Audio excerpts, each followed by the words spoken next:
Screen visible है? Yes ma'am, good evening. Good evening Naina. बेटा paper कैसा गया? हम्म। नैना टाइप कर रहे हो क्या? बता दे रहा हूँ। ओके। तो लास्ट क्लासेस में हमने क्या पढ़ा था, याद है? ऑसिलेशन के बारे में पढ़ा था ना, ऑसिलेशन। Yes ma'am. ठीक है, मैं एक बार क्विक रिवीजन देती थी इन केस आपको काफी टाइम हो गया, काफी सारी चीजें हो गई बीच में। देखो, हमने अपनी क्लास स्टार्ट करी थी पीरियोडिक मोशन से। मतलब ऑब्वियसली मोशन पहले पढ़ा था, then we studied periodic motion. Periodic motion एक ऐसा मोशन जो खुद को रिपीट करता है, एग्जैक्ट सेम मैनर में रिपीट करता है after a fixed interval of time. ठीक है, उस फिक्स्ड इंटरवल ऑफ टाइम को क्या बोलते हैं बेटा? Time period, right. और टाइम पीरियड को हमने क्या बोला था कि हम इसे कैपिटल टी से रिप्रेजेंट करेंगे। ठीक है, इसको हम कैपिटल टी से रिप्रेजेंट करते हैं। बेटा इसको आप ध्यान रखेंगे, आप 2 पाई/ओमेगा भी लिख सकते हो। यहां से आपको एक फॉर्मूला मिल जाएगा, क्योंकि टी क्या होता है? Reciprocal of frequency, right. तो आप यहां से एक और चीज लिख सकते हो कि omega is equals to 2 pi nu, where nu is what? Frequency. Is that okay? Yes ma'am. ठीक है, तो हमने पीरियोडिक मोशन में टाइम पीरियड की बात की थी, उसके बाद हमने बात की थी बेटा हार्मोनिक या ऑसिलेटरी मोशन की। मैंने आपको बताया था आपको डरने की जरूरत नहीं है, दोनों नामों का मतलब एक ही है, एक ही चीज ये बता रहे हैं। बेटा ये जो मोशन है ये एक स्पेशल तरीके का मोशन है पीरियोडिक मोशंस का। ठीक है, इसमें क्या होता है, एक फिक्स्ड पोजीशन है, एक इक्विलिब्रियम पॉइंट है जिसके अबाउट बॉडी रोटेट, बॉडी क्या करती है? To and fro, back and forth या अप एंड डाउन मोशन करती है। उस फिक्स्ड या इक्विलिब्रियम पॉइंट को बोला जाता है मीन पोजीशन। याद आया? Yes ma'am. ओके। तो बड़ा सिंपल सा सीन है। इसमें हमने पेंडुलम को काफी स्टडी करना है। ठीक है, आगे भी और चीजें स्टडी करेंगे, तो पेंडुलम आपको याद रखना चाहिए कि मीन पोजीशन होती है, मीन से पॉजिटिव एक्सट्रीम जाता है, पॉजिटिव एक्सट्रीम से मीन आता है पर रुकता नहीं है, वेलोसिटी होती है, आगे चला जाता है नेगेटिव एक्सट्रीम में, फिर वापस मीन पर आता है, और इस तरह से एक साइकिल कंप्लीट करता है। ठीक है, चलो, इसके अंदर हमने एक इक्वेशन पढ़ी थी, F is equals to minus K X raise to the power N. बेटा ये जो फोर्स है ये रिस्टोरिंग फोर्स है, which has tendency to restore its original position, which is mean position. ठीक है, कन्वेंशनल मीन पोजीशन है। अगर क्वेश्चन में कुछ और गिवन है तो we will consider that point. Okay, एक चीज क्लियर होती है, ये एक्स क्या है? Displacement from mean position. याद रखेंगे आप, this X yes is, ma'am. Okay, this X is displacement from mean position. बेटा अगर क्वेश्चन में आपको दिया हुआ है कि at T is equals to 0 particle is at this point, is that point, तब बात अलग है। अगर वो बोले कि टी इज इक्वल्स टू 0 पे पार्टिकल एक्सट्रीम पोजीशन पर है, या टी इज इक्वल्स टू 0 पे पार्टिकल a/2 पोजीशन पर है, तब वो अलग चीज है। ऐसी भी इक्वेशंस आ सकती है, बट यूजुअली हम क्या कंसिडर करेंगे कि वो मीन पोजीशन पर अगर कुछ नहीं गिवन है। ये जो नेगेटिव साइन है बच्चे, ये नेगेटिव साइन क्या दिखा रहा है कि फोर्स और डिस्प्लेसमेंट दोनों अपोजिट डायरेक्शन में लग रहे हैं। Is that okay? Yes ma'am. Okay, एक जो इंपॉर्टेंट सा कॉन्सेप्ट है वो ये है, सबसे पहली बात तो ये कि जो के है ये क्या है? Force constant. ठीक है, आप केसेस पढ़ेंगे, कुछ एप्लीकेशंस पढ़ेंगे ऑसिलेशन की, जैसे कि एक लिक्विड यूट्यूब में है तो क्या होगा उसका ऑसिलेशन। कोई महानुभाव टनल खोदने की कोशिश करे अर्थ के दो एंड्स के बीच में पार्टिकल रखो, वो ऑसिलेट कर रहा है, तब क्या मतलब होगा? तब मतलब जैसे देखो, केस डिफरेंट, के का वैल्यू डिफरेंट, ध्यान रखोगे। तो केस के अकॉर्डिंग वैल्यू एक्वायर करता है। It is just a constant जो आपने कहां से लाया? Force is directly proportional to X, इसको रिमूव करके लाया। Is that fine? Yes, ma'am. Okay बेटा, इसके अंदर हमें जो एक केस पढ़ा था वो पढ़ा था एसएचएम का, जो कि हमारा पूरा चैप्टर है, सिंपल हार्मोनिक मोशन। वो कैसे आया था? जब हमने एन का वैल्यू 1 पुट कर दिया था, तो हमें इक्वेशन मिल गई थी F is equals to minus K of X. ठीक है, सिंपलेस्ट केस क्या हो गया उस इक्वेशन का? एन का वैल्यू 1 पुट कर दो। पर उस इक्वेशन के बारे में एक बात बड़ी इंपॉर्टेंट है, ठीक है? एक बात बताओ, ये जो वैल्यू है इसमें एन और एक्स दो चीज वेरी कर रही है, के कांस्टेंट, नेगेटिव तो नेगेटिव है। हमारा बेसिक सोल पर्पस क्या है कि फोर्स और डिस्प्लेसमेंट दोनों अपोजिट आनी चाहिए, है ना? है यही है ना? Yes, ma'am. तभी अपने पास बेटा दो केस बनते हैं। पहला केस, एक सेकेंड, हाँ, पहला केस है कि एन इज इवन, और दूसरा केस है बेटा, देखो इवन को यहां ले लेते हैं और ऑड को इधर ले लेते हैं, ठीक है? एन या तो ऑड होगा या इवन होगा, इसके अलावा तो कुछ नहीं है, ठीक है? इसके अंदर भी अपने पास दो केस बनते हैं। देखो हमने अब एन फिक्स कर दिया, तो अब दूसरा वेरिएबल क्या था? एक्स था। तो या तो एक्स नेगेटिव होगा या एक्स पॉजिटिव होगा। बेटा बेटा यही होगा ना दो बातों में से? Yes, ma'am. Okay, similarly you have two cases here, X is negative और X is positive. Ma'am but देखो एक्स नेगेटिव कैसे हो सकता है? क्यों? डिस्प्लेसमेंट है, displacement could be negative, it is not the distance. Displacement is a vector quantity. It depends upon the direction. Okay. Cool? Yes, ma'am. Okay. X is negative और X is positive. Simple बात है। अब एक बात बताओ बेटा, मैं odd के लिए फॉर एन एग्जाम्पल एन का वैल्यू 3 कंसिडर कर लेती हूँ और इवन के लिए एन का वैल्यू 2 कंसिडर कर लेती हूँ। सिंपल बात है। जब एक्स मैंने नेगेटिव लिया तो कुछ ऐसा रहा होगा। अब आपको पता है नेगेटिव का अगर ऑड पा रहे तो वो नेगेटिव ही आने वाला है। नेगेटिव नेगेटिव पॉजिटिव, यानी कि यहाँ पर फोर्स आ गई पॉजिटिव। इधर वाले केस में एक्स पॉजिटिव है तो मैंने कुछ ऐसा इसको रख लिया, इसका पार क्यूब, पॉजिटिव नेगेटिव नेगेटिव आ गया। ठीक है, दिक्कत नहीं, सिंपल सी कैलकुलेशन है। बोलो। Yes, ma'am. ठीक है, अब हम इवन केस में बात कर रहे हैं, व्हेन एक्स इज नेगेटिव। बेटा जब एक्स नेगेटिव होगा तो फोर्स का वैल्यू कुछ इस तरीके से आएगा, माइनस माइनस प्लस, और फिर प्लस माइनस बाहर आके माइनस हो गया। कूल? Yes ma'am. ओके, इधर हो जाएगा माइनस का के एक्स स्क्वायर। चलो अब हमने कंडीशन लिख ली। अब हम देखते हैं हमारा जो हार्मोनिक मोशन का पॉइंट बोलता है वो क्या बोलता है कि force is directly proportional to displacement but both are acting in the opposite direction, यही बोलता है ना? Yes, ma'am. अब एक बात देखो, यहाँ पर x नेगेटिव है तो फोर्स पॉजिटिव आनी चाहिए, यानी कि ये केस सही है। यहाँ x पॉजिटिव है तो फोर्स नेगेटिव आनी चाहिए, ये बात भी सही है। इस वाले केस में देखो x पॉजिटिव और फोर्स नेगेटिव, ये भी सही है। लेकिन इवन के केस में अगर आप x नेगेटिव रख रहे हो बेटा तब फोर्स नेगेटिव आ रही है, ये तो गलत हो गया। यानी कि हम n का वैल्यू इवन कंसिडर नहीं कर सकते। तो यहाँ पर जो n का वैल्यू है वो 1, 3, 5 ये सब होगा, 2, 4, 6, 7, 8 ये सब नहीं हो सकता। Is that clear? Yes, ma'am. Okay, so n is odd. चलो बढ़िया। एक क्वेश्चन करते हैं।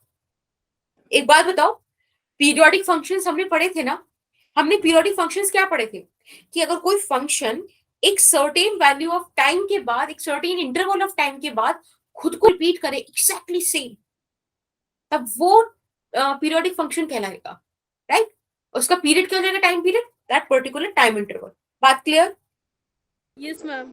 Yes, ma'am. ओके, हमें क्वेश्चन ये बोल रहा है कि आपको मैंने ये कुछ पॉइंट्स दिए हैं, अब आप इनको बताओ कि ये फंक्शन पीरियोडिक है कि नहीं। अगर है तो उसका टाइम पीरियड बताओ। सिंपल है। इसको मैं सॉल्व करती हूँ, फिर आपको मैं एक क्वेश्चन होमवर्क में दूंगी। देखो एफ ऑफ टी कितना हो गया बेटा, ये मान लेते हैं। इसको मैं कंबाइन करके एक इक्वेशन की फॉर्म, मतलब एक फंक्शन बना देती हूँ। तो उसके लिए मैंने क्या किया, √2 से मल्टीप्लाई और √2 से डिवाइड किया। देखो यहाँ पे 1/√2 आएगा ना। अब 1/√2 क्या होता है, कॉस π/4 होता है ना, तो ऐसे लिख दूं।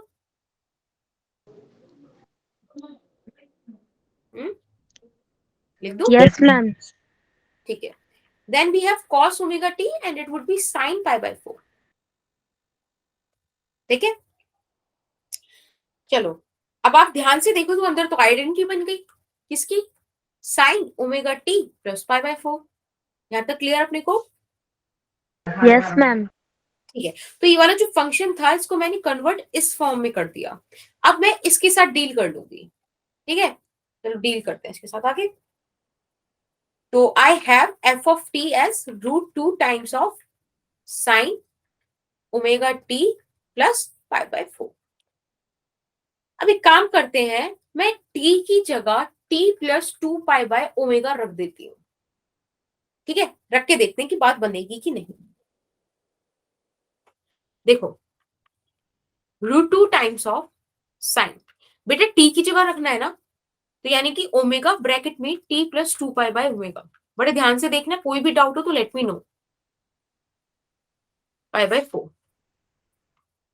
This is √2 sine omega T plus 2π/ओमेगा multiplied by omega, it is 2π and plus π/4। बेटा मुझे एक बात बताओ, हमने तो ये कई बार डिस्कस किया है कि साइन 2π की वैल्यू के बाद खुद को रिपीट करता है ना। Yes, ma'am. है ना, पढ़ा है ना, sine 2nπ plus theta sine theta.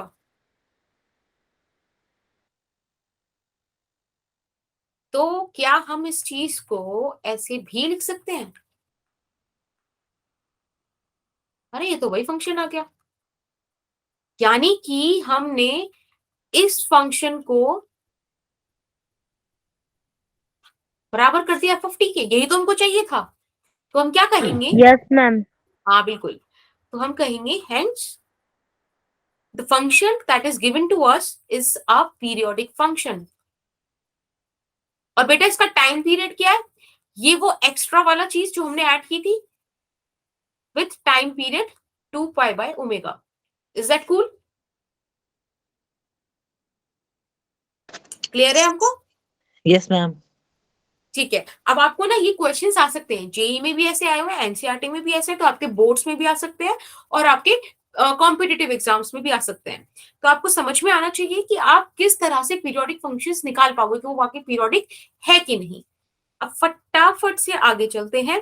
एक क्वेश्चन हमारे पास ये है, मैम एक बार एफ पिछला ऑफ टी। वाला स्लाइड निकालना। हाँ बेटा एक सेकंड। मैम इससे पिछला वाला। अच्छा,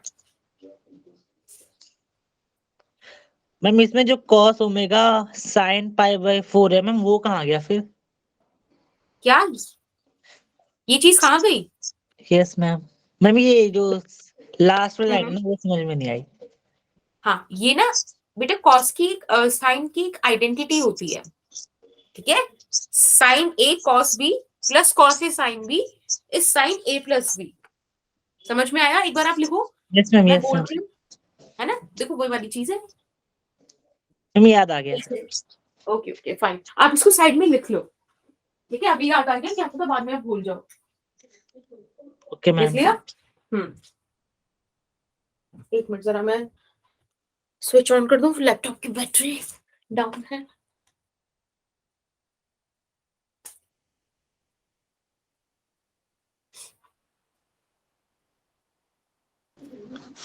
मैम लिख लिया।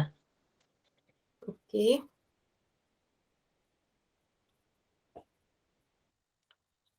चलो मैम ये सेकंड स्टेप कैसे है वो समझा देते। ये वाला बेटा, इसमें यस हमने मैम। √2 का मल्टीप्लाई डिवाइड किया। ठीक है, we multiply this equation by √2। Okay, यहाँ पे लिख देते हैं मल्टीप्लाई। और किसी को कोई डाउट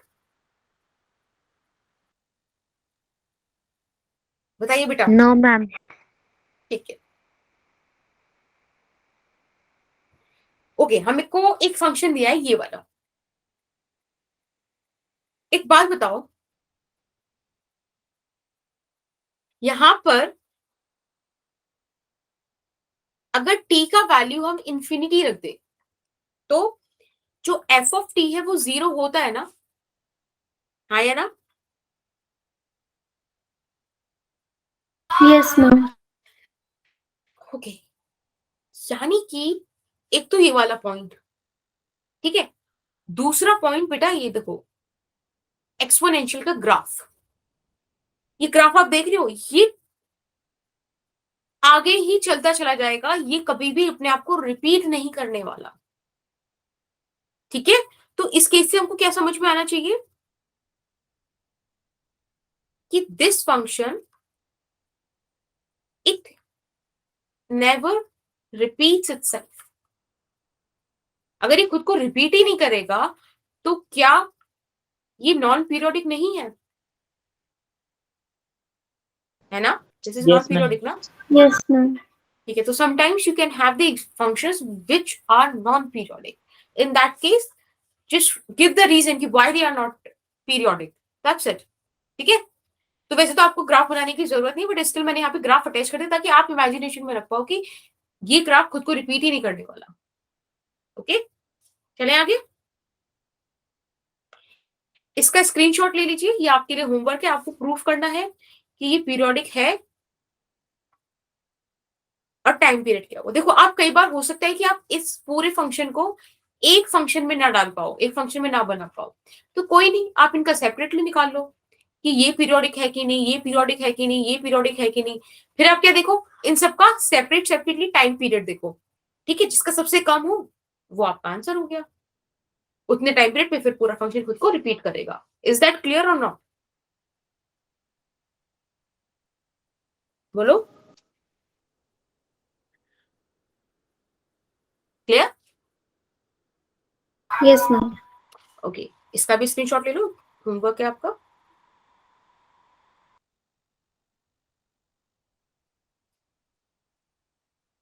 ले लिया?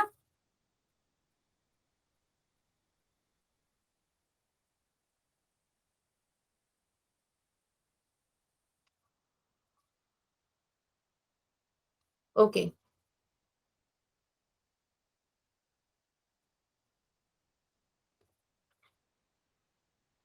एक minute, let's discuss dynamics of SHM. बेटा आपको इक्वेशन याद है? मैंने आपको लास्ट क्लास में डिफरेंशियल इक्वेशन ऑफ एसएचएम बताया था, d2x by dt2 plus omega square x is equals to 0। हाँ, बताइए।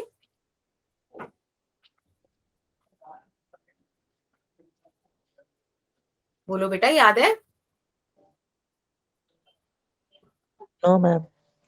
याद नहीं? आपने नोट्स नहीं पढ़े? No, ma'am. ओके, तो फिर अब आपको मानना पड़ेगा कि हमने ये इक्वेशन पढ़ी है, ठीक है। आप जाके नोट्स पढ़ना, आपको समझ में आ जाएगा ये इक्वेशन आई थी। देखो, बड़ी सिंपल है, f is equals to minus K x.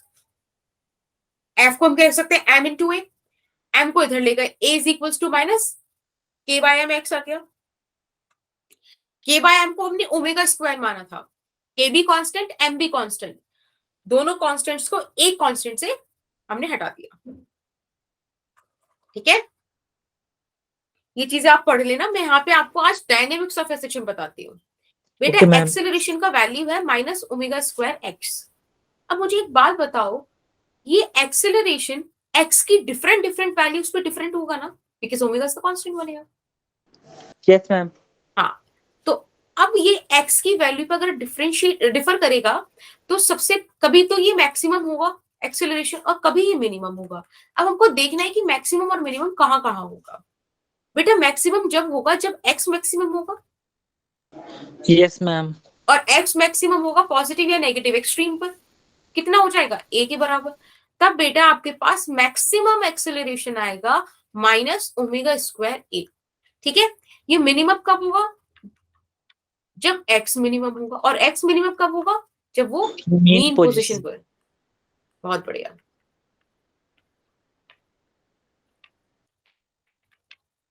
और बेटा मीन पोजीशन पर हमारे पास मिनिमम एक्सेलरेशन आ जाएगा 0। किसी को कोई डाउट यहां तक? हाँ या ना? हाँ जी, no No, ma'am. ma'am. Very good. चलिए, आप लोग ध्यान रखोगे कि एक्सट्रीम पॉइंट्स पे एक्सेलरेशन मैक्सिमम होता है, मीन पॉइंट पे एक्सेलरेशन 0 होता है। ठीक है, अब मैम हम आगे चलते हैं। हाँ जी, मैम जब ये एक्स मैक्सिमम अगर नेगेटिव होगा तो मैम ए भी तो फिर नेगेटिव हो जाएगा। तो मैम फिर वो नेगेटिव नेगेटिव फिर पॉजिटिव नहीं हो जाएगा? एक्स नेगेटिव मतलब, देखो यहाँ पे मैक्सिमम या मिनिमम की बात हो रही है। यहाँ पे आपको पता है एक्सेलरेशन एक हमारे पास कैसी क्वांटिटी है?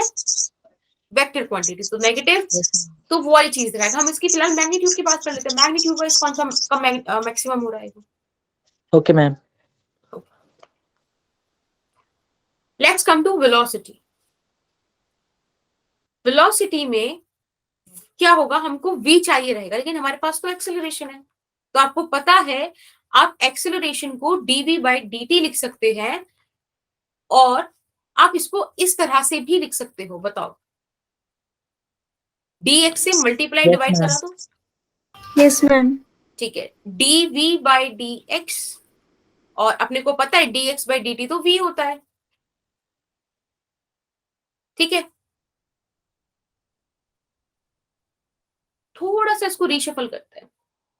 v dot dv is equals to minus omega square X dx। Integrate कर दे,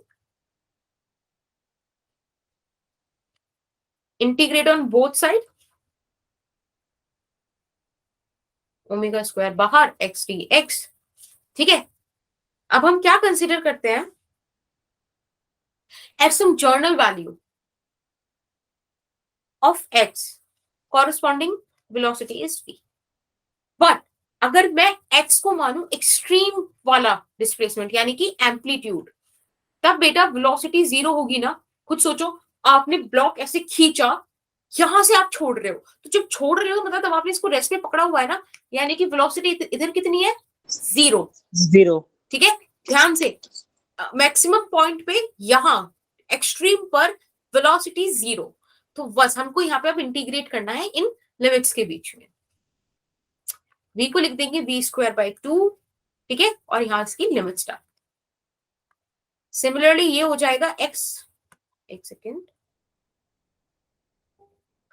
सिमिलरली ये हो जाएगा एक्स स्क्वायर बाई 2, और इधर हो जाएगा ए एक्स। चलो देखो, 2 से 2 कैंसिल कर देते दोनों तरफ। इधर बचेगा वी स्क्वायर, इधर बचेगा minus omega square X square minus A square. ठीक है, यस मैम। यहां से आपके पास v आ जाएगा बेटा प्लस माइनस ओमेगा ए स्क्वायर माइनस एक्स स्क्वायर। जो बाहर माइनस था वो मैंने अंदर ले लिया,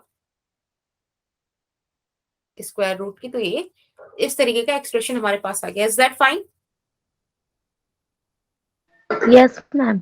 ओके, देखो बेटा, इसको भी आप देख सकते हो कि यहाँ पे ओमेगा और ए दोनों कांस्टेंट है। तो ये जो v है, ये जो v है, ये किस पे लाई करेगा? x पे डिपेंड करेगा ना। x की वैल्यू की वेरिएशन के साथ इसमें भी आपको वेरिएशंस देखने मिलेंगे। अगर बेटा x का वैल्यू, एक बार बताओ मुझे, v मैक्सिमम कब होगा? बताओ। हम जब x 0 होगा। Very good, then x is minimum, क्योंकि x इज 1 नेगेटिव में है। तो नेगेटिव वैल्यू जितना छोटा, रिजल्टेंट वैल्यू उतना बड़ा। x मिनिमम यानी कि x इज 0, यानी कि मीन पोजीशन। क्लियर? तो मीन पोजीशन पे ध्यान दो, वेलोसिटी मैक्सिमम है। कितनी है? मैक्सिमम। मैक्सिमम है plus minus omega A. When it comes to v minimum, तो v मिनिमम कब होगा? जब बेटा x मैक्सिमम होगा, और वो कहां होगा? पॉजिटिव नेगेटिव एक्सट्रीम पर। यहां पर आ जाएगा p minimum is equals two plus minus omega, ये तो 0 हो जाएगा। क्लियर? Yes ma'am. चलिए, किसी को कोई डाउट हो इस स्लाइड में? एनीवन? सबको क्लियर है? Yes ma'am. Very good, yes ma'am. Very good. अब हम क्या करते हैं, हम एक बार ना अब तक हमने जो पढ़ा उसकी समरी देख लेते हैं। देखो, this is the mean position,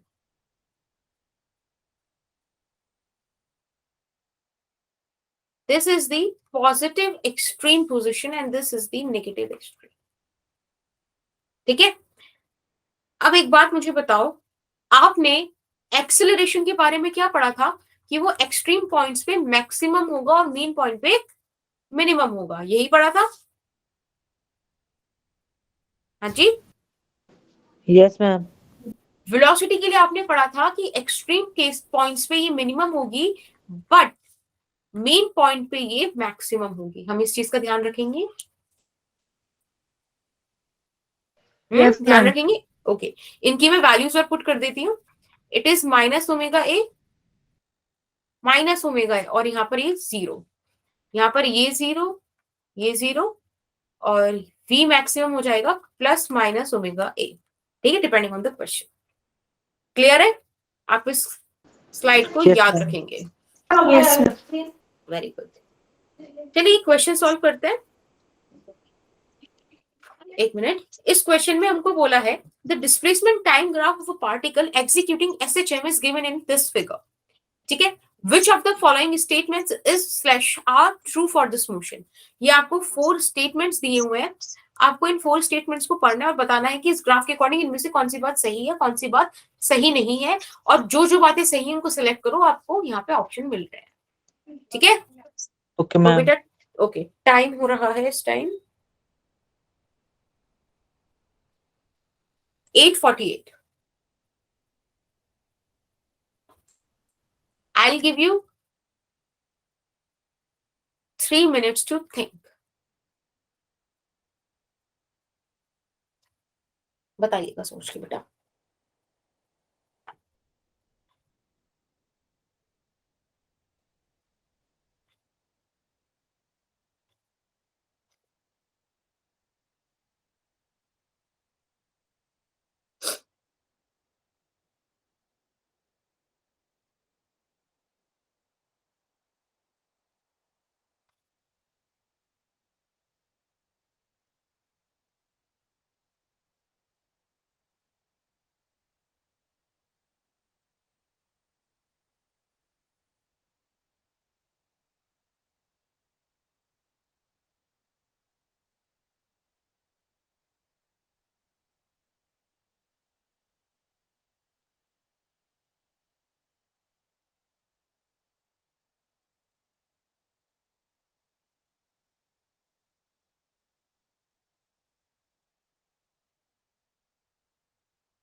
okay, रौनक का आंसर आया।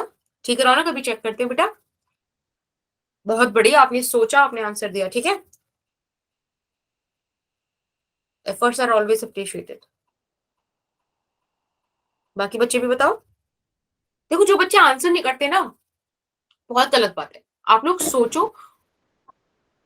कोई बोल रहा है तो बताओ, डी ऑप्शन। किसका आया ये?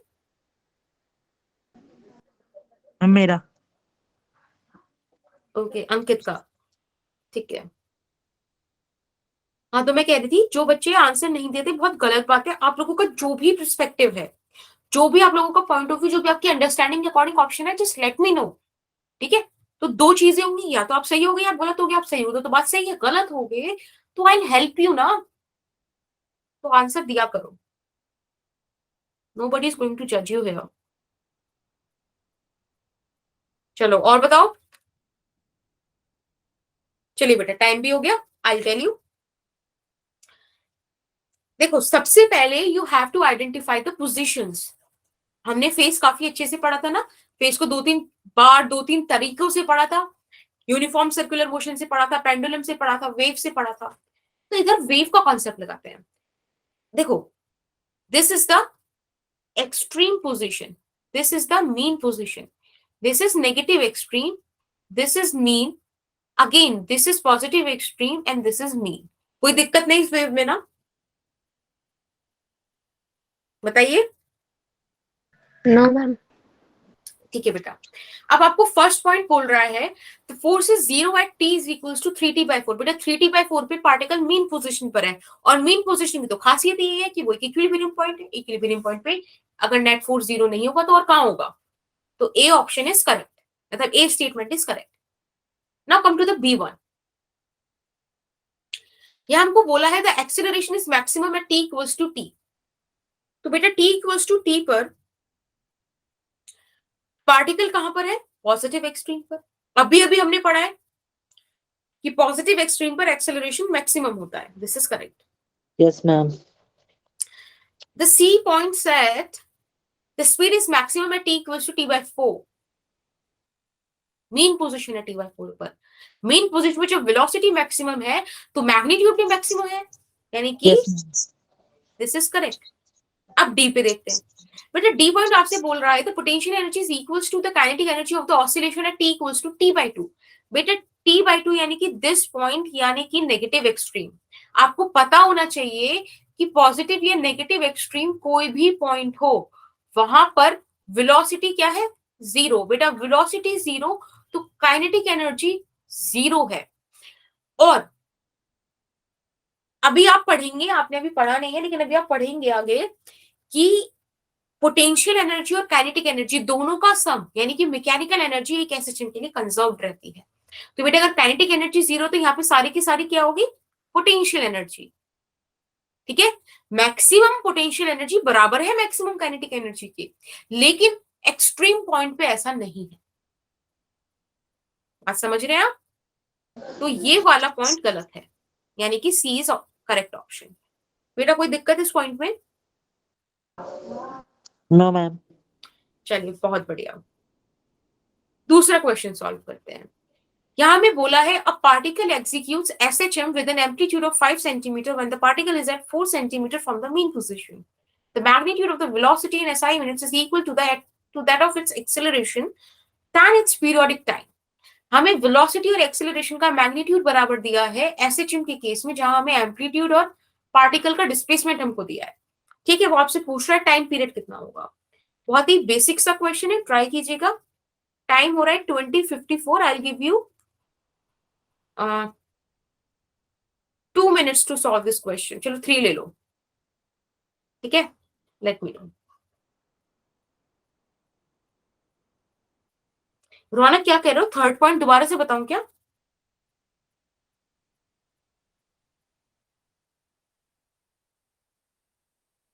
ओके, थर्ड पॉइंट मैंने ये बोला आपको, मैंने बताया था ना कि वेलोसिटी मिनिमम है एक्सट्रीम पॉइंट पे। मिनिमम कितना? 0। बेटा अगर वेलोसिटी 0 तो काइनेटिक एनर्जी 0 ना। और t/2 पर हमको मीन पॉजिटिव पॉइंट क्या मिल रहा था? हमको पॉजिटिव एक्सट्रीम मिल रहा था आई गेस, है ना? देखो t/2 पर हमको नेगेटिव एक्सट्रीम मिल रहा है। एक बात मुझे बताओ, नेगेटिव एक्सट्रीम पर जब काइनेटिक एनर्जी 0 है तो वो पोटेंशियल एनर्जी की कैसे बराबर हो गई?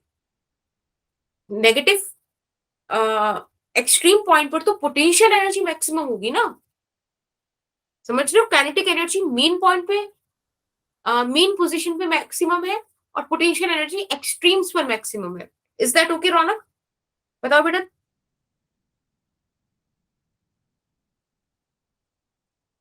रौनक समझ में आया?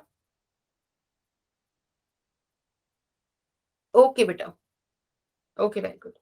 अगर डाउट है तो दोबारा पूछ लो, आई एक्सप्लेन यू अगेन। देखो फिलहाल हम इसके, मैं बना देती हूँ ग्राफ। इस ग्राफ को हम आगे पढ़ेंगे जब हम एनर्जी इन SHM पढ़ेंगे। और फिलहाल मैं आपको एक बार बना के दिखा देती हूँ तो आपको इजीली समझ में आ जाएगा। ये पॉइंट मान लीजिए नेगेटिव एक्सट्रीम, इस पॉइंट को मान लीजिए पॉजिटिव एक्सट्रीम, और इस पॉइंट को मान लीजिए मीन। इस पॉइंट पर है एनर्जी।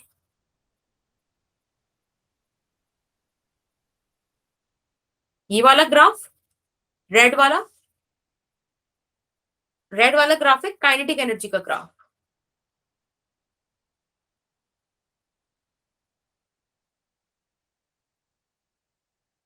और ये ब्लू वाला ग्राफ है बेटा पोटेंशियल एनर्जी का।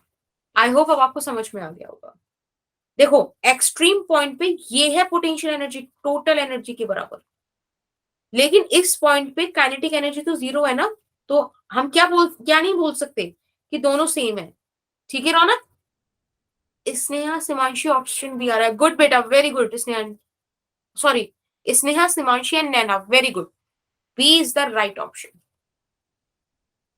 रौनक बताना आपको एक वाला ग्राफ समझ में आ गया ना, और आप लोगों को भी बच्चों, वैसे हम इसको आगे डिस्कस करेंगे पर आई गेस हाँ लास्ट वाला पॉइंट क्लियर हो गया होगा। चलो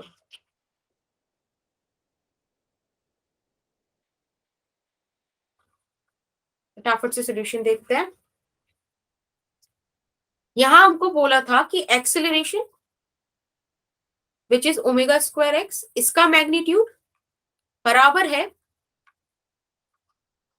इस वेलोसिटी के मैग्नीट्यूड के, तो हम कुल मिला के ये चीजें बराबर रख सकते हैं, तो हम रख देते हैं।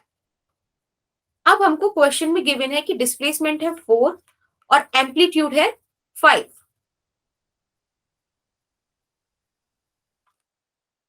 ठीक है, यहां से हम ओमेगा का वैल्यू निकालते हैं जो कि 3/4 आएगा। बेटा आपको पता है टी इज 2π/ओमेगा, तो ओमेगा की जगह वैल्यूज पुट कर देते हैं। तो बिल्कुल स्नेहा सिमांशी नैना सबका सही था, इट इज ऑप्शन बी।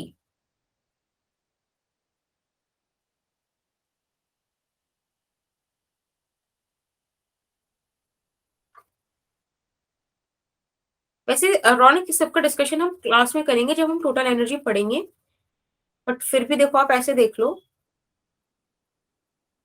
ये 2 पॉइंट्स होंगे ना, इनकी कॉरेस्पॉन्डिंग कौन सा डिस्प्लेसमेंट आएगा वो एक क्वेश्चन के अकॉर्डिंग समझ लेंगे। ठीक है,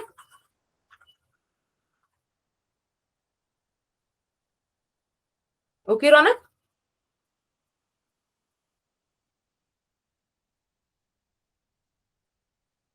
बेटा वो नेक्स्ट क्लास के लिए छोड़ देते हैं। ठीक है, नेक्स्ट क्लास में हम लोग एक क्वेश्चन से प्रॉपरली इसको इंट्रोड्यूस करेंगे एनर्जी को। ठीक है, अभी के लिए फॉर टाइम भी हाँ very good, just understand that question only. चलो बेटा अब एक क्वेश्चन और करते हैं, this one, displacement versus time curve for a particle executing SHM is shown in the figure. Choose the correct statement. ठीक है, आपको 4 स्टेटमेंट दिए हैं और आपको ग्राफ दिया है, आपको करेक्ट स्टेटमेंट बताना है। टाइम हमारे पास 20:59।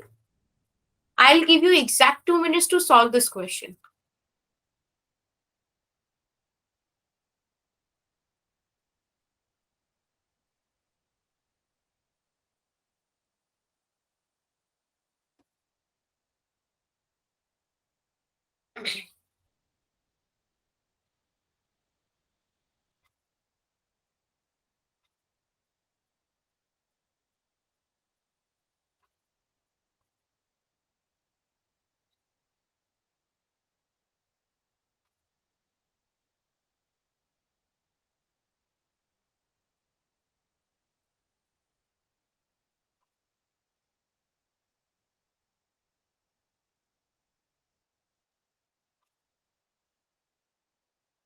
Ma'am D.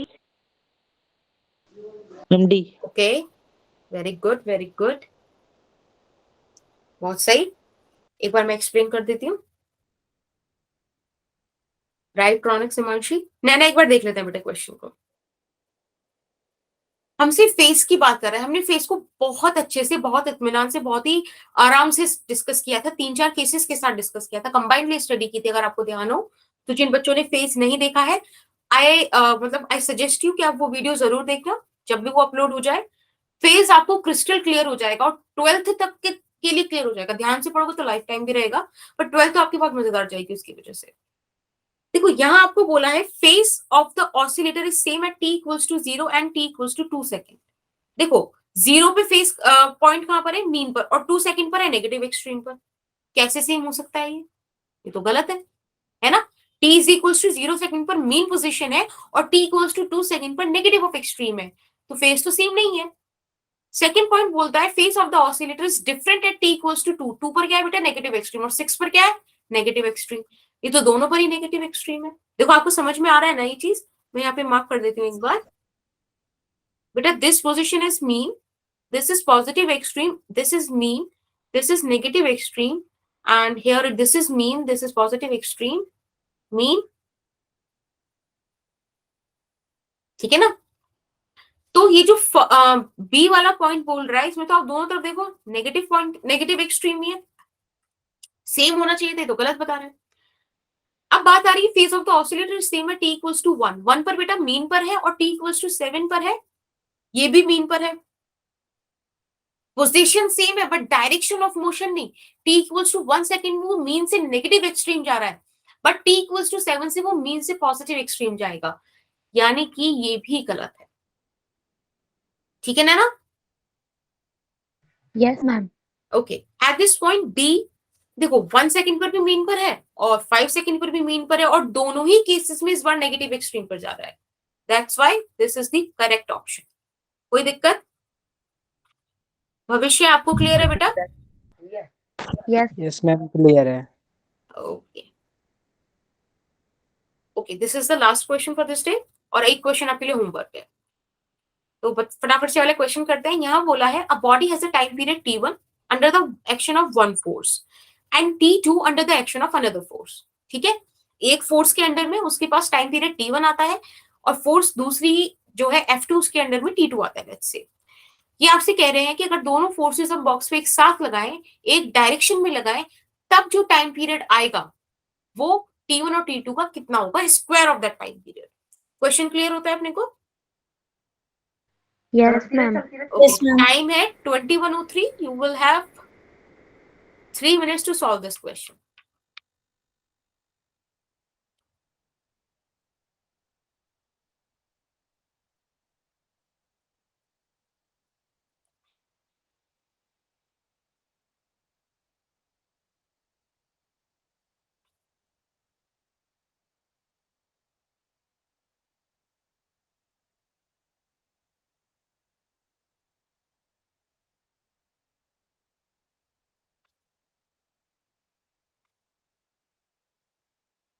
Ma'am, D. Okay, किसका आया D? Ma'am, Urvashi. Okay, very good Urvashi.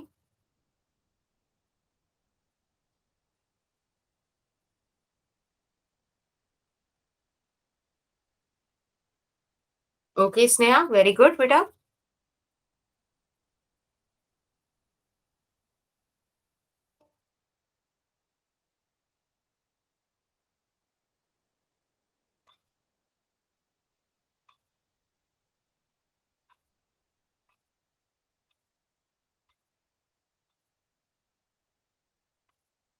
Okay नैना,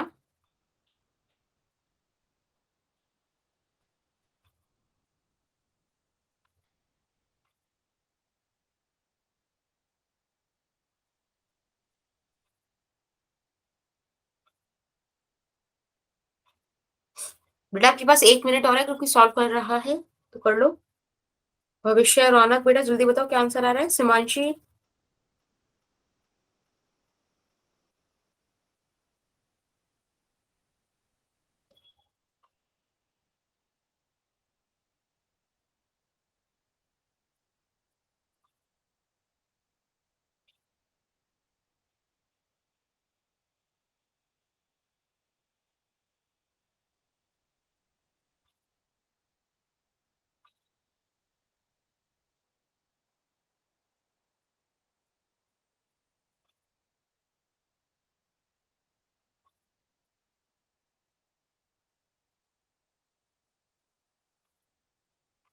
चलो मैं सॉल्व करती हूँ, ठीक है, टाइम हो गया। देखो बेटा एक बात बताओ, हम लोग फोर्स को ऐसे लिख सकते हैं ना, ए की जगह हम क्या लिख सकते हैं, माइनस ओमेगा स्क्वायर एक्स। और बेटा हमें टाइम पीरियड का कहानी दिया हुआ है तो हमको इसे 2π/t लिखना होगा, है ना, which is 4π² divided by t² into X. अब एक बात मुझे बताओ, ये अपने पास अगर कोई बॉक्स है, इस पे आप F1 फोर्स लगाओ और इसी डायरेक्शन में आप F2 लगाओ, इन दोनों को इक्विवेलेंट को आप F बोल दो, कुल मिला के ये जो डिस्प्लेसमेंट करेगा वो तो हर केस में बराबर होगा ना, हर फोर्स के लिए। बताओ। Yes ma'am. ठीक है, अगर ये चीज हमको समझ में आती है तो एक बात बताओ बेटा, यहां से मैं क्या F1 को डायरेक्टली -4π² mx अपॉन ये लिख सकती हूँ ना, क्योंकि ये सब चीजें तो सेम होंगी, block same, m same, 4π² is a constant, x ये भी सेम है। इसी तरह से क्या मुझे F2 भी मिल जाएगा?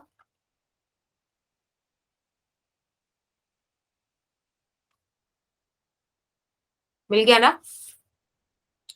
अब क्योंकि दोनों ही फोर्सेस एक ही डायरेक्शन में एक्ट कर रही हैं तो ये इस तरह से लिखी जा सकती हैं।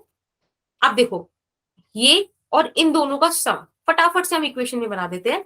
तो -4π² mx, ये तो हर तरफ ही कॉमन आ जाएगा ना और कैंसिल आउट हो जाएगा इन द एंड। किसी को कोई डाउट? बोलो। No ma'am. ठीक है,